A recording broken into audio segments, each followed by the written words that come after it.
ആധുനിക സൗകര്യങ്ങളോട് കൂടിയ അറിവുകളുടെ കേന്ദ്രമായി മാറുകയാണ് സംസ്ഥാനത്തെ വില്ലേജ് ഓഫീസുകൾ എന്ന് റവന്യൂ വകുപ്പ് മന്ത്രി കെ രാജൻ.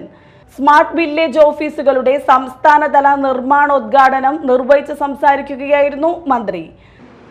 ഇത് കഴിച്ച് 43 വില്ലേജുകളിൽ കൂടി ആളുകൾ ഔപചാരികമായിട്ടുള്ള സംസ്ഥാനതല ഉദ്ഘാടനം നിർവഹിക്കാനായി കാത്തിരിക്കുന്നുണ്ട് എന്നുള്ളതുകൊണ്ട് അവരെ ആരെയും ബുദ്ധിമുട്ടിക്കേണ്ടതില്ല എന്നുള്ളതുകൊണ്ട് ആദ്യം തന്നെ കരിമംഗലം ഉൾപ്പെടെ സംസ്ഥാനത്ത് ഇന്ന് തറക്കല്ലിടുന്ന 44 വില്ലേജ് ഓഫീസുകളുടെ നിർമ്മാണോദ്ഘാടനം ഒരുമിച്ച് ഈ ചടങ്ങിൽ വെച്ച് ഓൺലൈനായി സന്തോഷപൂർവ്വം നിർവഹിച്ചതായി ആദ്യമേ അറിയിക്കട്ടെ.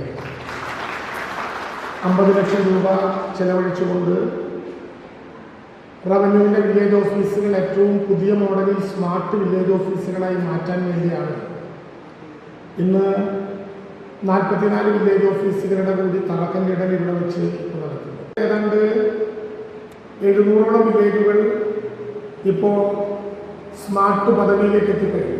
പുതിയ കെട്ടിടങ്ങൾ മാത്രമാണ്. സംസ്ഥാനത്തെ 44 വില്ലേജ് ഓഫീസുകളുടെ നിർമ്മാണോദ്ഘാടനമാണ് മന്ത്രി നിർവഹിച്ചത്.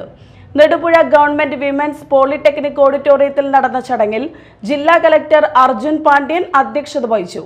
തൃശൂർ കോർപ്പറേഷൻ ആരോഗ്യ standing committee chairperson Sheena Chandran, corporation divisional കൗൺസിലർമാരായ പത്മിനി ഷാജി, പ്രിൻസി റോജൻ, ADMR മനോജ്, തൃശൂർ താലൂക്ക് തഹസിൽദാർ ടി ജയശ്രീ, വിവിധ രാഷ്ട്രീയ പാർട്ടി പ്രതിനിധികൾ, ഉദ്യോഗസ്ഥർ തുടങ്ങിയവർ പങ്കെടുത്തു.